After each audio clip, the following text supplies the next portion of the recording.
Y Mendoza se preparó para dar un paso muy grande, que iba a ser la Constitución, porque esta Constitución inaugura el constitucionalismo social en la Argentina.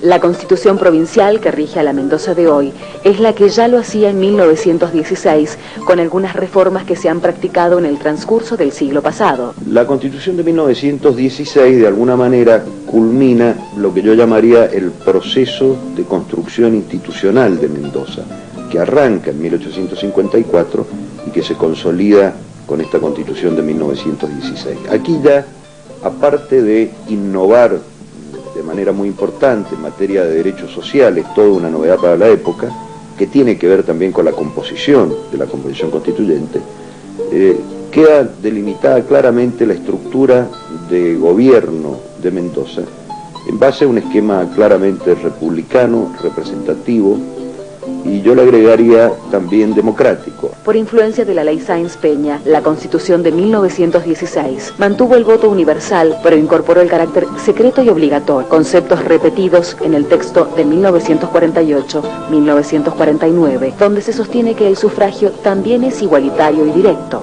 Con la ley Sáenz-Peña va a llegar al poder un partido que va a expresar algo que no existía 20 o 30 años antes, que era la burguesía argentina nacionalizada por la escuela pública, pero hija de los 6 millones de inmigrantes que vinieron al país durante esos años. Entonces la Constitución de 1916 va a ser la primera constitución procesada por lo que nosotros podríamos llamar hoy partidos políticos modernos. Ya no son tendencias o corrientes. Ahora hay un radicalismo, hay un socialismo, hay un partido cívico independiente, hay desprendimientos del viejo conservadorismo mendocino, y eso hace que la Argentina de 1912, 13, 14, de 1915, que es cuando se reúne la Convención Constituyente que hace la Constitución actual, sea totalmente distinta a la anterior de la época del conservadurismo. En 1948, cuando en todo el país soplaban vientos reformistas, Mendoza produce una reforma constitucional significativa en muchos sentidos. La Convención Constituyente de 1948, de la que no participa en ese momento el Partido Demócrata, tiene en cada artículo que se va tratando siempre tres posiciones perfectamente definidas, de peronistas, radicales y comunistas, socialistas, etc. Es decir que fue la Convención Constituyente donde existió un mayor debate ideológico. La propiedad provincial de los hidrocarburos, la representación de todos los departamentos y de las minorías en el Senado y la función social de la propiedad se contaban entre los puntos más importantes de la reforma. Con Perón en el poder, en 1949, se acuerda una nueva reforma constitucional. Los derechos sociales se incorporan a la Constitución del 49 con la incorporación de los derechos del trabajador, la protección a la ancianidad, el régimen económico-financiero y salud pública. Sin embargo, seriamente presionado desde Buenos Aires, el Partido Peronista resuelve modificar la Constitución provincial recientemente dictada. A tal efecto, convoca una asamblea legislativa que celebra sesiones especiales para introducir los cambios centralistas, entre ellos, dejar sin efecto el artículo por el cual Mendoza había fijado la propiedad provincial de los recursos petroleros. La reforma a la reforma tendría, sin embargo, una corta vida. Luego recordemos que la llamada Revolución Libertadora dejó sin efecto esta reforma constitucional y produjo un nuevo proceso de reformas con la reforma de 1957, la que incorpora el artículo 14 bis, que es el que enumera los derechos sociales. A través de un decreto, el gobernador de facto, Isidoro Busquets, deroga las modificaciones de 1949 y pone en vigencia la Constitución que actualmente rige a los mendocinos, aquella cuyas últimas modificaciones se efectuaron en 1916. En 1965, el sistema se altera profundamente. Se pone la regla de los 4 años. Diputados y senadores duran 4 años y se renuevan las cámaras por mitades cada 2.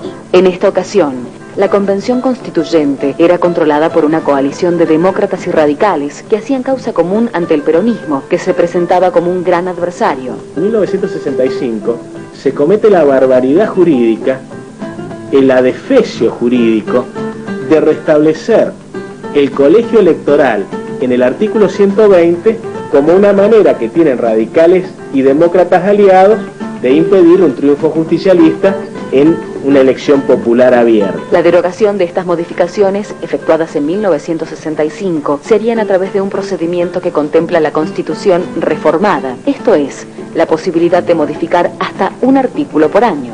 Después del 65 hubo intentos de una reforma integral de la Constitución que fracasaron. Fracasó el intento del 2001, fracasó el intento de 1989.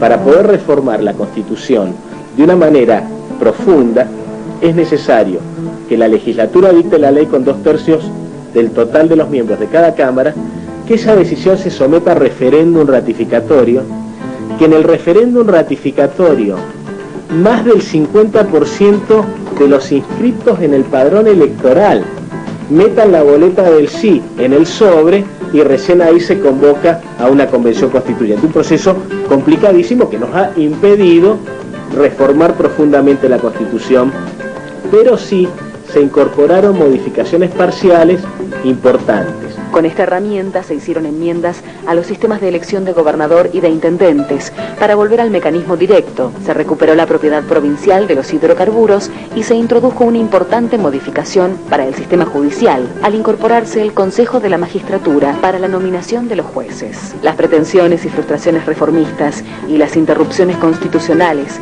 vía golpes militares nos encuentran hoy ante una nueva oportunidad de modificar la Carta Magna. Creo que las constituciones tienen que ir modificándose de conformidad con los cambios que se dan a nivel social e institucional en el país y en el mundo. Ahora bien, estas se justifican cuando tienen realmente como motivo aspectos de orden institucional y se las lleva a cabo con una gran participación de los ciudadanos, de los habitantes de una provincia o de la nación, no a espalda de ellos o entre gallos y medianoche. Y por el contrario, yo soy totalmente opuesto a que se lleven a cabo cuando, sobre pretexto de ayornarlas, sin embargo se esconde una voluntad de un poder personal, ya sea a través de una aventura reeleccionista, como desgraciadamente hemos visto en casi todas las reformas en la Argentina, o a través de la creación de nuevas instituciones para un mero reparto de poder entre los actores políticos del mismo. En el programa de hoy hemos visto la evolución constitucional de Mendoza. Es un tema muy delicado. Los países del mundo que funcionan respetan sus constituciones. Los países fracasados son los que la violan constantemente. Es importante que tratemos de crear conciencia de este tema.